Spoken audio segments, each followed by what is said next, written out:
నరేష్ గారు బాపట్ల నుంచి. నరేష్ గారు నమస్కారం, మాట్లాడండి. సార్ నమస్తే సార్, కొమ్మినేని శ్రీనివాస్ గారు. నమస్కారం అండి, మాట్లాడండి దయచేసి. సార్ నా పేరు నరేష్ అండి, నేను బ్లైండ్ అండి. బ్లైండా? అవును సార్. అయ్యో పాపం. ఇప్పుడు ఈ వాలంటరీ వ్యవస్థని ఇప్పుడు వీళ్ళు ఇంత నిర్వహణ ట్రై చేస్తున్నారు. జగన్ గారు వచ్చారు 2019 నుంచి ఈ రోజు వరకు కూడా మేము కాలు బయట పెట్టి టెలిఫిక్షన్ ఇస్తున్నది లేదండి. ఇంతవరకు కాలు బయట పెట్టాల్సిన అవసరం రాలా? ఎట్లే అవసరం రాలేదు మాకు. ఓకే. ఇప్పుడు మేము సచివాలయం దగ్గరికి వెళ్ళాలంటే దారిలో చాలా కాలువలు ఉన్నాయి, అన్ని దాటుకుంటూ వెళ్ళాలంటే మేము ఎన్ని చోట్ల పడతాం, ఎన్ని చోట్ల లెగుస్తాం మాకే అర్థం కావట్లేదు. రేపు వెళ్ళాలంటే భయం వేస్తుంది. అవును, మరి ఇప్పుడు చంద్రబాబు గారు ఈనాడు ఆంధ్రజ్యోతి వీళ్ళందరూ మళ్ళీ అబ్బే మేం చేయలేదు వైసీపీ వాళ్ళే చేశారని వాళ్ళదే కుట్రని ప్రచారం చేస్తున్నారు. ఎలా చేస్తారు కొమ్మినేని గారు? ఇప్పుడు అది కరెక్ట్ ఎలా అవుతుంది చెప్పండి? అవును, మరి అంటే జనం నమ్ముతారా వాళ్ళ మాటలు? ఈనాడిని ఆంధ్రజ్యోతిని జనం నమ్మే పరిస్థితి ఉందా? చంద్రబాబు గారు అంటే రాజకీయ నాయకుడు అబద్ధాలాడినా సబద్ధాలాడినా అనేది నడుస్తూ ఉంటుంది. ఈనాడు ఆంధ్రజ్యోతి కూడా అంతకంటే నీచంగా రాస్తున్నాయి కదా, మీరు నమ్ముతారా వాటిని? ఎట్లా నమ్ముతావు సార్? ఇప్పుడు 2019 నుంచి ఈ రోజు వరకు కూడా మాకు అంత చేసిన వాళ్ళు, మరి ఈ రోజు ఎలక్షన్ మూవ్మెంట్ వచ్చేసరికి ఈ 2-3 నెలల్లో చేసి జగన్ గారికి ఏమొస్తుంది? అవును, ఆయన మాకు సేవ చేయాలి కదా, వాలంటీర్లు పెట్టి వాళ్ళంతా మాకు. ఇప్పుడు ఇంకో పాయింట్ ఏంటంటే వీళ్ళు ఇళ్ళకి వస్తేనేమో ఓటు మీరంతా జగన్కి ఓటేస్తారంట. సచివాలయ ఉద్యోగస్తులు వాళ్ళు ఉండేది 9 మందో 10 మందో ఉంటారు. వాళ్ళు ఇంత 100 మంది చేసే పని వాళ్ళు చేయాలంట. వాళ్ళు వస్తే అప్పుడు ఇంటికి వస్తే వాళ్ళు మాత్రం జగన్ ప్రభుత్వం కాక చంద్రబాబు వచ్చి ఇచ్చాడని చెబుతారా? ఒకవేళ చెప్పాలి సార్. విషయం అది కదండి, ఇప్పుడు వీళ్ళు ఉన్నారు వాలంటీర్లు ఎవరైతే నియమించారో జగన్ గారు నియమించారు కదా, వీళ్ళు కూడా వాళ్ళే కదా. అంతే, సచివాలయ ఉద్యోగస్తులు కూడా వాళ్ళే కదా. వస్తారు కదా. అవును, రైట్. సో మీరైతే దీనికి నిరసన చెప్తున్నారు. ఓటే ఖండిస్తున్నాం సార్ మేమైతే. రైట్. మాత్రం మేము వ్యతిరేకిస్తున్నాం. సో వెన్నుపోటు పొడిచింది చంద్రబాబే అని మీరు నమ్ముతున్నారు? నమ్ముతున్నాం. మాకు చంద్రబాబు నాయుడు గారు ఇదంతా చేశారు, మాకు అర్థమవుతుంది విషయం.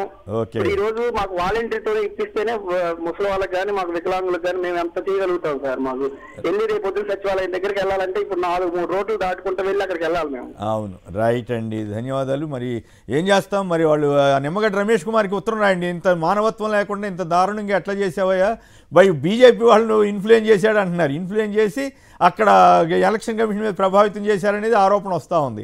మరి వీళ్ళందరూ కలిసి ఇంతకాలం బూతులు తిట్టారు వాలంటీర్ని, ఇప్పుడేమో ఇట్లా చేసి అబ్బిబ్బి మాకేం తెలియదని చెబుతున్నారు. రైట్. బలరామకృష్ణ గారు జంగారెడ్డిగూడెం. బలరామకృష్ణ గారు నమస్కారం, మాట్లాడండి. Hello, right. కోటిరెడ్డి గుంటూరు నుంచి. కోటిరెడ్డి గారు నమస్కారం, మాట్లాడండి. గుడ్ మార్నింగ్ అండి అందరికి. ఎవరిది కుట్ర? కుట్రని చెప్పారు, నేను బహిర్గతం కనిపిస్తున్నానండి. మరి వాళ్ళు ఈనాడు వాళ్ళు అంత దరిద్రంగా రాస్తున్నారు కదా, అదేదో వైసీపీ వాళ్ళు చేశారని. వాళ్ళ గురించి ఆంధ్రజ్యోతి, ఈనాడు, చంద్రబాబు, పవన్ కళ్యాణ్ గురించే చెప్పారు. ఎందుకంటే ఆంధ్రప్రదేశ్ లో ప్రతి ఒక్క జీవికి అర్థమైపోయింది వాళ్ళ యొక్క పరిస్థితి. కానీ మీకు ఒక విషయం చెప్తానండి, ఏంటంటే ప్రతి ఒక్క మనిషి గాని ప్రతి ఒక్క పార్టీ గాని నమ్మే సిద్ధాంతం ఏంటంటే మానవ సేవే మాధవ సేవ అంటే. కరెక్ట్. మరి అలాంటి ఒక మానవునికి సేవ చేస్తారంటే అడ్డం పడతారంటే మనిషి పతనానికి ఇది పరాకాష్ట. ఇది కలియుగంలో తప్ప ఎక్కడ ఇలాంటి పరిస్థితి. ఎదురు డబాయించడం మళ్ళీ. అటువంటిప్పుడు వాలంటీర్ల ద్వారానే పంచండి, మాకేం ఇబ్బంది లేదని ఎలక్షన్ కమిషన్ రాయొచ్చు కదా చంద్రబాబు నాయుడు గారు.